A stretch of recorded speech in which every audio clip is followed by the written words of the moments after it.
masakit na katotohanan ng buhay. Kapag buhay ka pa, simple lang ang kinakain mo. Minsan masarap, madalas hindi. Pero kapag patay ka na, saka ka palang ipinagluluto. Ang masasarap na pagkain, kahit wala ka nang makakain nito. Kapag buhay ka pa, kailangan mo ng tulong, pero walang nagbibigay. Dahil daw wala silang pera. Ngunit kapag patay ka na, ang daming handang tumulong. Minsan nangungutang pa para lang makapag-abuloy dahil nakakahiya raw kapag walang maibigay.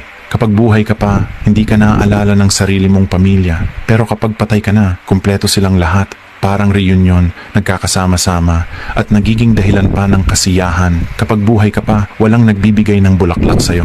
Pero kapag patay ka na, bibilhan ka pa ng mamahalin. Kapag buhay ka pa, walang humihingi ng tawad. Ngunit kapag patay ka na, saka sila iiyak, saka sila magsasabing patawad. Kapag buhay ka pa, hindi nila nakikita ang iyong halaga at ang lahat ng magagandang ginagawa mo. Pero kapag patay ka na, sa kanila sasabihin, sayang, mabait, masipag, at matulungin pa naman siya.